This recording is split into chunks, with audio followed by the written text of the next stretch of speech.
Gracias por continuar con nosotros. Les doy la más cordial bienvenida a Entérate, un espacio de difusión de las actividades institucionales, académicas y de actualización del Tribunal Electoral del Poder Judicial de la Federación. Les saluda Roxana Noriega. Les ofrecemos más de los trabajos realizados en el marco del foro informativo para visitantes extranjeros en el proceso electoral federal 2014-2015. Específicamente les presentamos la tercera parte de la sesión 8, regulaciones sobre el acceso y uso de los medios para fines electorales. En esta oportunidad escucharemos la ponencia de Elisa García, presidenta de la Comisión Estatal de Elecciones de Puerto Rico, para finalmente en la sesión de preguntas y respuestas, el magistrado Flavio Galván Rivera del Tribunal Electoral del Poder Judicial de la Federación concluyera que en la actualidad las redes sociales son elementos importantes de comunicación en materia político-electoral. Sin embargo, no se ha podido regular porque es difícil determinar quién es el autor de los mensajes. De esta manera les invito a que se quede con nosotros. Comenzamos.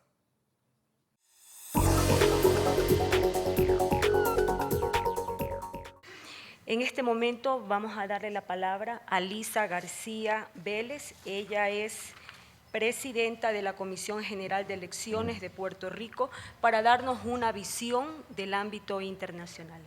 Elisa tiene la palabra. Muchas gracias, buenos días a todos y a todos los organismos que están aquí en este foro de visitantes extranjeros.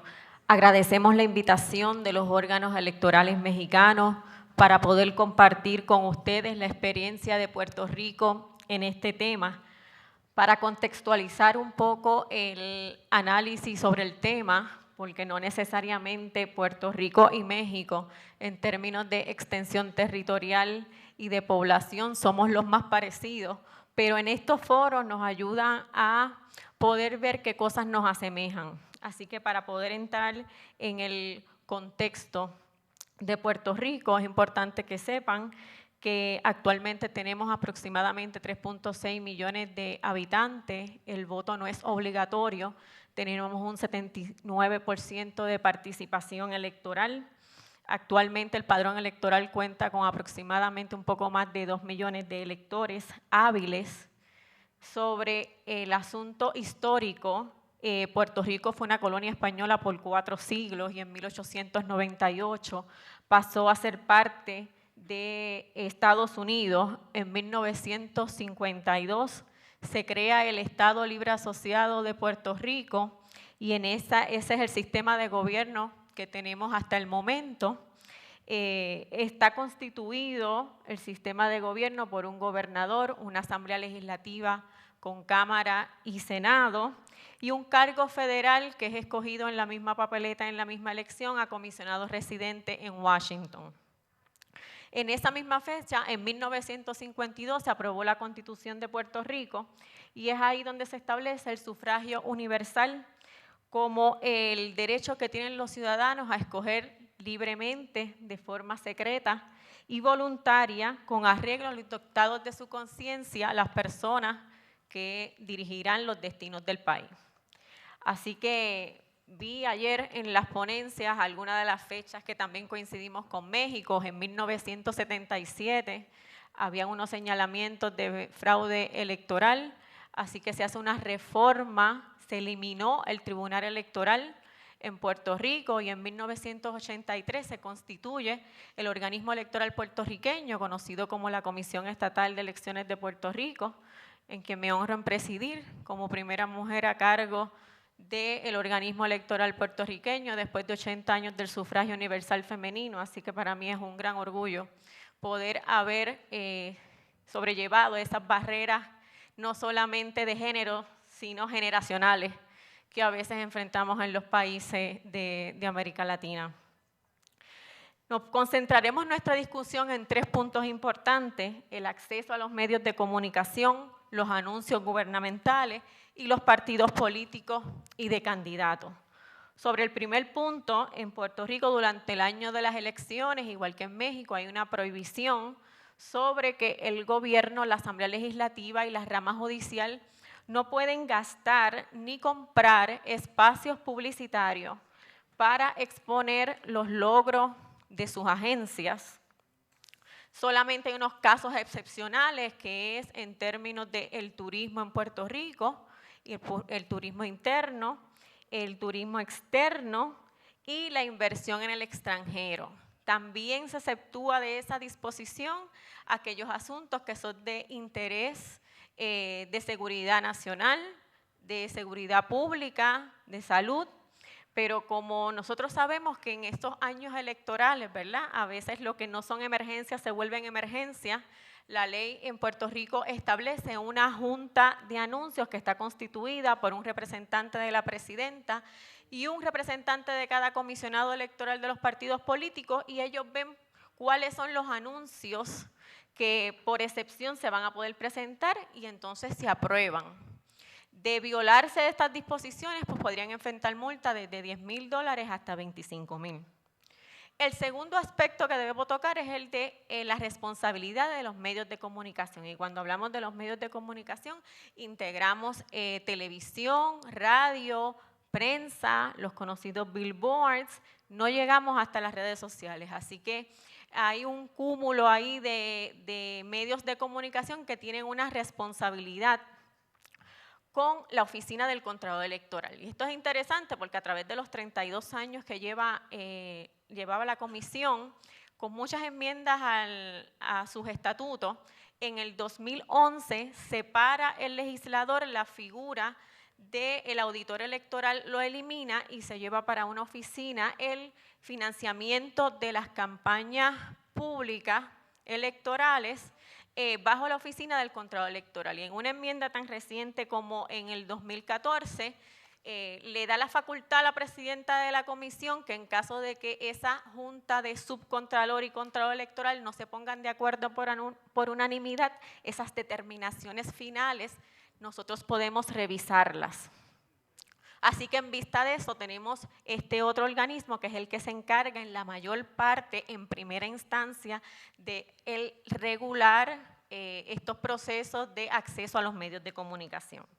¿Y qué se les pide a los medios de comunicación? Pues se les pide que cuando van a contratar con esos partidos, el candidato a gobernador y candidatos independientes, que nosotros no estamos lejanos de esas figuras de candidatos independientes, hemos tenido a través de la historia en Puerto Rico candidatos electos independientes para alcaldía y para representantes.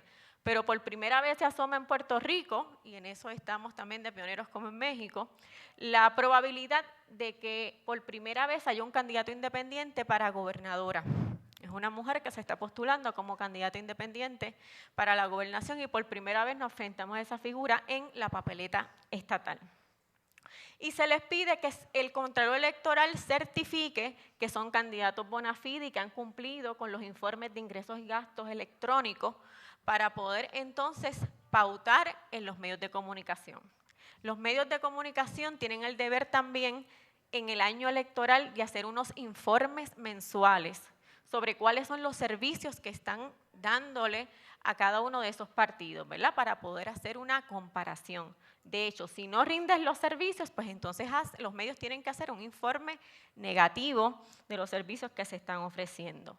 Los medios de comunicación no pueden bajo ningún concepto costear de su propio peculio algún anuncio de televisión o de radio o algún medio de comunicación de algún candidato y partido político. Y eso es nuevo porque en algún momento se llegó a descubrir, ¿verdad?, que personas que tenían acceso a los medios de comunicación o los mismos dueños asumían ese costo. Y entonces terminábamos en un proceso desigual en términos de información de las candidaturas. Toda comunicación de fines electorales, ya sea por radio, televisión o prensa escrita, tiene que decir que es un anuncio político pagado por ya sea el Comité de Acción Política, una tercera persona, si es escrito tiene que decirlo y si es en el radio y televisión también. También debe de especificar si es un tercero que no está autorizado con el partido o si por el contrario es un anuncio coordinado con algún partido o algún candidato. Por otra parte, tengo que señalar que a pesar que no está en la ley electoral ni en la ley de financiamiento de campañas del contrato electoral, la Comisión Federal de Comunicaciones tiene una doctrina de tiempo igual que le aplica a Puerto Rico. Y es que toda emisora que tenga una licencia de la FCC permita pautar a un candidato en cierto tiempo en sus programas. Esa emisora tiene que proveer el mismo tiempo y el mismo espacio a los candidatos de esa misma posición. Sin embargo, si ningún candidato pauta en esa emisora, la emisora no viene obligada a entonces darle tiempo igual. Eso se establece que va a ser 45 días antes de una primaria y 60 días antes de una elección. Y el costo no puede ser mayor de lo que usualmente esa emisora le vende a un privado el tiempo que no sea en un periodo no electoral. Finalmente, los partidos políticos y los candidatos a gobernador y candidatos independientes pueden pautar a través de los medios de comunicación, ya sea porque ellos lo pagan directamente o porque escogen una agencia de publicidad para poder hacer esas pautas. Y ahí escogen cómo entonces lo pueden pagar. Hay un fondo electoral, hay un fondo especial de financiamiento y depende del fondo que vaya a utilizar, pues se hace una facturación adelantada o tiene que presentar y haber pagado la totalidad de los gastos para que el medio pueda entonces elevar el mensaje. Estos fondos que se utilizan en Puerto Rico son un sistema de responsabilidad compartida con participación ciudadana para financiar los gastos de campaña. Se nutre tanto de fondos privados como de fondos públicos. Uno de ellos, el fondo electoral, que lo que establece es que el partido tiene que recoger el año antes que decide entrar al fondo $100,000 de fondos privados, para entonces poder acceder $400,000 para gastos administrativos en año no electoral y en año electoral $600,000. El segundo fondo especial de pareo tiene un tope máximo de $10 millones y se hace con un pareo de 5 millones de fondos privados y 5 millones de fondos públicos. Y existe un fondo de pareo alterno y el partido o el candidato puede escoger si desea el del tope de 10 millones o que es un fondo alterno de $1,250,000, donde el Estado va a aportar hasta un máximo de $1 millón y el partido o el candidato tiene que recoger de forma privada hasta un máximo de $250,000. Así que es importante mirar en la elección pasada del 2012, solamente a forma de compartir con ustedes la experiencia puertorriqueña, los gastos ascendieron aproximadamente a $35 millones. Hubo un partido que fue multado por haber pasado del tope de los $10 millones y la multa es de 3 veces lo que utilizó en exceso, así que utilizó en exceso alrededor de $100,000, la multa es de $333,000. Uno de los partidos pequeños, a través de muchos años, 3 partidos en Puerto Rico, en la elección pasada tuvimos 6 partidos. Solamente los 2 partidos mayoritarios volvieron a quedar inscritos y uno de esos partidos minoritarios pues también fue multado por alrededor de $1,000, pero por un asunto de no informar los ingresos y gastos correspondientes. En Puerto Rico aproximadamente existen 250 medios de comunicación, entre 4 periódicos de circulación general, 125 emisoras de radio, periódicos regionales, revistas y canales que pueden ser religiosos y pueden ser también adscritos a las universidades del Estado. En este proceso es una forma muy sucinta, ¿verdad?, de explicarle cuál es nuestra experiencia puertorriqueña en términos del acceso de los medios de comunicación. Sin embargo, es necesario reconocer que la globalización ha colocado sobre los hombros de los organismos electorales unos nuevos retos comunicativos y tecnológicos que vamos a tener que atender en el proceso, que es la integración, y en los paneles pasados me llamaba la atención, ¿verdad?, que ya hay una visión en términos de cómo podemos empezar a estructurar y vigilar ese movimiento de redes sociales, pero me parece que todavía estamos comenzándolo, así que tenemos que enfocarnos en ver cómo esos otros canales de comunicación en el proceso electoral lo podemos integrar activamente en lo que es el asunto administrativo, el asunto de financiamiento y sobre todo de acceso a los medios de comunicación, no solamente a los partidos políticos, sino a la ciudadanía, a los candidatos, porque al final del día la misión de todos nosotros aquí es poder hacer procesos transparentes, procesos de mayor participación ciudadana y de integrar a los organismos electorales a lo que es el día a día de los ciudadanos, ¿verdad?, para poder promover una mayor participación. Y eso pues no nos deja otra cosa que sino acercarnos y no alejarnos a lo que son las tendencias tecnológicas, y a un sector que usualmente de la población está alejado de los procesos participativos electorales, que en muchos casos son los jóvenes. Así que una forma de exhortar, ¿verdad?, y de análisis de que nosotros tenemos que hacer una introspección de cómo en términos administrativos, si es que la ley no nos faculta para eso, podemos ampliar los canales de comunicación a mayor participación ciudadana. Espero que esto le haya servido un poco para que conozcan un poco de esa islita del Caribe, Puerto Rico, y estoy a la disposición para poder contestar cualquier pregunta que tengan sobre el tema. Muchas gracias.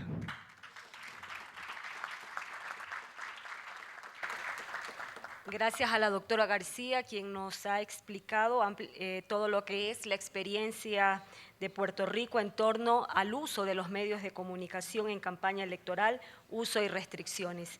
Quiero aprovechar la oportunidad, ya que estamos hablando de visiones y esta temática de verdad es muy interesante y apasionante, porque dentro de las buenas prácticas electorales está el tema de una promoción equitativa e igualitaria a todos los candidatos. No que aquel candidato que tenga mayor dinero o mayor apoyo de empresas económicas pueda tener mayor opción de promocionarse ante el electorado, sino que todos los candidatos tengan una relativa igualdad de condiciones. Y en ese sentido me gustaría muy brevemente comentar la experiencia ecuatoriana, porque en el caso de nuestro país no solamente que se regula la promoción directa en televisión, en radio, en medios de comunicación impresa, sino que allá hablamos también de la promoción indirecta. Y lo que es promoción indirecta incluye también aquellos espacios que no son spots o cuñas, sino que son espacios de entrevistas, espacios de opiniones, espacios familiares, es decir, aquellos segmentos de la televisión en la mañana en donde son temas más bien sociales, educativos. Y esto de aquí fue de mucho debate en mi país, pero en definitiva los medios de comunicación comprendieron que si le dan una entrevista a un candidato, se la tienen que dar en el mismo tiempo, los mismos minutos y espacios a todos los otros candidatos.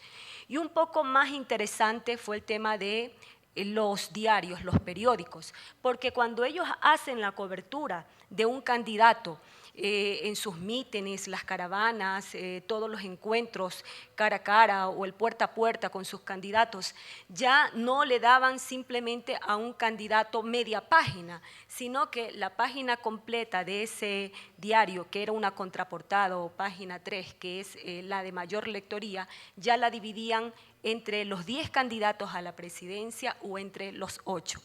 Entonces, estos temas también los he traído pues para la reflexión, para el debate.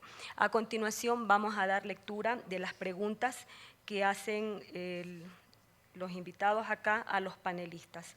Primero, para el doctor Patricio Vallados, la pregunta 1 es: ¿cómo puede mejorarse el monitoreo del Instituto Nacional Electoral y de la UNAM para ser más efectiva o mejor la participación ciudadana? Y la segunda pregunta es: ¿cuáles fueron los principales resultados en cuanto a la equidad de género? Otra pregunta también para el doctor Galván, dice así: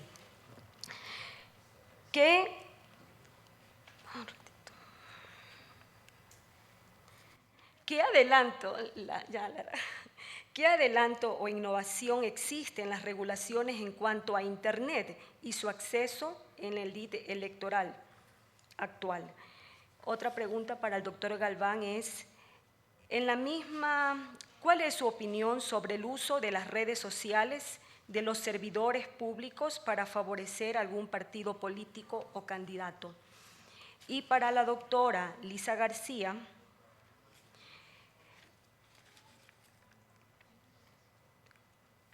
¿cómo avanzan hacia la igualdad y equidad de género? Esta es una pregunta de alguien del Tribunal Supremo Electoral de El Salvador, del señor Tulio Olivo Granados, y dice, ¿cómo avanzan hacia la igualdad y equidad de género cuando en El Salvador el 100% de los medios de comunicación, radio, prensa escrita y televisión son sociedades anónimas y el Estado solo tiene un medio de comunicación televisiva y 2 radios? ¿Existe igualdad entonces? Dejo con la palabra al primer panelista. Muchísimas gracias. Pues la verdad es que intervenciones muy interesantes y bueno, siempre se aprende en este tipo de foros. Para contestar rápido, ¿cómo se puede mejorar el monitoreo que hace la autoridad electoral para los noticieros de radio y televisión? Quizá nada más lo que les diría, tenemos un poco más de 400 noticieros a lo largo y ancho del país que se siguen, y en esta ocasión yo diría que es una de las mejorías. Como decía nuestra compañera moderadora, se dio por primera vez programas que en México se llaman de revista, que son programas de espectáculos, sociales, etcétera, etcétera, y entonces se monitorearon 10 de los más vistos en televisión y escuchados en radio, digamos, y entonces en ese sentido, porque había un reclamo de que se estaban utilizando mucho estos espacios con fines políticos y no solo de entretenimiento, creo que es una de las mejorías. Creo que, digamos, este modelo también ha enfrentado ahora algunos retos. Por ejemplo, en ciertos noticieros televisivos se empezaban a hacer reportajes que se asemejan en algunos sentidos a temas que están siendo impulsados por alguno de los partidos políticos.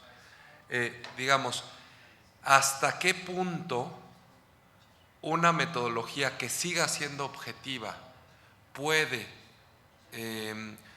digamos, puede reportar estos reportajes de manera objetiva? Creo que es un poco complejo, ¿no? Me parece que lo que hace el monitoreo hasta ahora es simplemente ahí cuando se opina, saber qué se está opinando.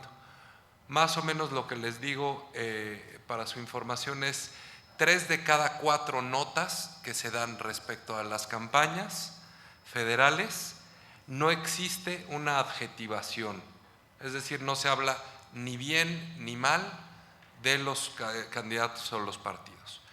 Cuando en esta cuarta parte, un poquito menos de cuarta parte, donde sí se emite una opinión, sí se utilizan adjetivos para describir el mitin, el anuncio, la propuesta, normalmente son negativos, como 8 de cada 10 comentarios que se hacen respecto a las campañas cuando se opina son opiniones negativas.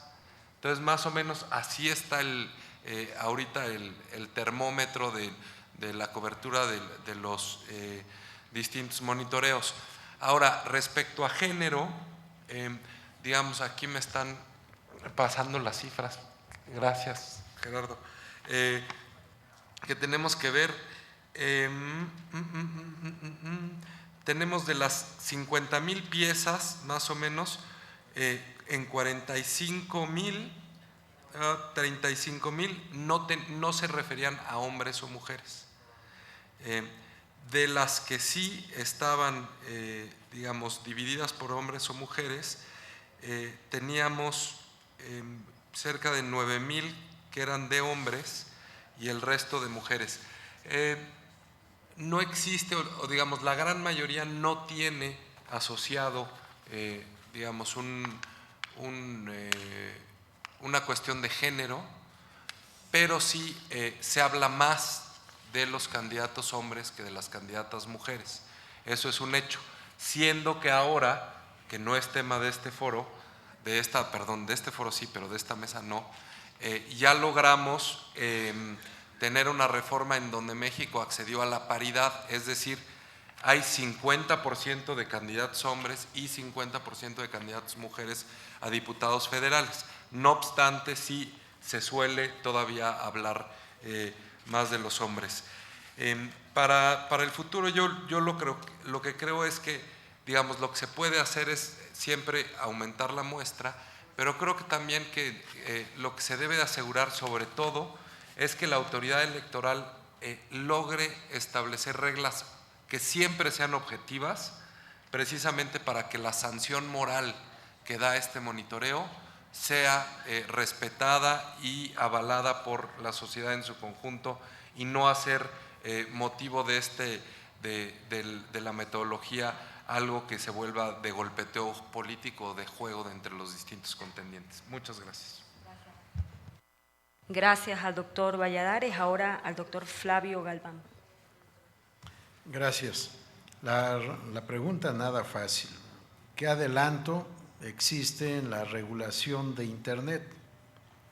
No hemos dado todavía ningún paso en la normativa legal o constitucional. Sin embargo, en la práctica, las redes sociales son un elemento sumamente importante de comunicación en materia política, en materia electoral, a favor y en contra de candidatos, de partidos, de la política inclusive. Mucha de la comunicación anulacionista del voto para el próximo domingo es justamente a través de redes sociales. En el tribunal, en nuestras sentencias también poco hemos podido avanzar en esta materia. Uno de los obstáculos fundamentales es poder determinar con certeza jurídica quién es el autor de la comunicación, para poder determinar quién puede ser o quién es el responsable de esa comunicación. Es un tema bastante difícil, complejo, que actualmente está, podría decir, fuera de la regulación normativa, incluso fuera del control jurisdiccional. Por cuanto hace al uso de las redes sociales, creo que ha quedado por una parte contestada. La otra es el uso de redes sociales de los servidores públicos para favorecer algún partido político o candidato. Evidentemente, si es en las computadoras o en el sistema computacional de la institución en donde se presta el servicio, habría infracción al párrafo séptimo del artículo 134 de la Constitución, porque se estaría haciendo un uso indebido de un instrumento del Estado, objetivo, material, para un fin distinto a la prestación del servicio público que corresponde a esta persona, a este servidor público. Utilizar su computadora, cualquiera que sea la variante, para hacer propaganda en favor o en contra de un candidato o de un partido político está fuera de sus funciones, de su libertad y responsabilidad incluso en el cumplimiento de sus funciones, y podría ser constitutivo de una infracción no solo electoral, sino de una infracción que fuera motivo de aplicación del derecho disciplinario si es que no pudiera incluso trascender a otros órdenes. Permítanme hacer un comentario respecto de una pregunta que no se me hizo, pero que es de suma importancia, la equidad de género, rapidísimo. La equidad de género en la normativa solo se refiere a candidatos para cargos de elección popular para el Congreso de la Unión. En las sentencias del Tribunal Electoral ya está incluso para la integración de ayuntamientos municipales. Y hemos llegado al grado, cuando ha sido posible, sin atentar al principio de certeza y seguridad jurídica, a la paridad horizontal. Un tema de una gran trascendencia en la jurisprudencia del tribunal. Gracias y perdón por el tiempo. Gracias, doctor Galván. En el turno de la doctora García. Con la pregunta del Salvador, definitivamente si no existen las regulaciones del Estado, va a haber mayor desigualdad. Mi recomendación en este tema es poder, en términos administrativos, insertarnos en el proceso del asunto de educación, en términos de quizás comenzar a hacer foros de la experiencia internacional, de cómo se trabaja este tema a nivel de América Latina. Podría ser un asunto de comenzar a hacer foros educativos para tratar de crear conciencia sobre el aspecto de la igualdad en el acceso a los medios. Y, por ejemplo, habría una posibilidad, en el caso de Puerto Rico, nuestra ley electoral no establece que los medios de comunicación le tengan que dar tiempo al organismo electoral para, de forma gratuita, para nosotros poder llevar el mensaje. Así que nosotros tenemos que pagarlo. Pero ante la crisis fiscal que enfrenta Puerto Rico, lo que nosotros nos estamos acercando es en hacer acuerdos de colaboración con los distintos medios de comunicación para que nos den un espacio gratuito como una forma de servicio al Estado. Así que no necesariamente está en la ley, pero nos hemos estado acercando a diferentes grupos y líderes de opinión y agencias y canales de televisión y prensa para que nos puedan abrir esos espacios. Así que si de alguna manera sirve ese ejemplo, un poco quizás ser proactivos, empezar a mover el tema de la igualdad en el acceso a los medios en El Salvador. Muchas gracias. Gracias a ustedes, a los panelistas y también a las personas que nos han escuchado y que seguramente pues esta temática ha sido de interés. Gracias, buenas tardes y buen apetito.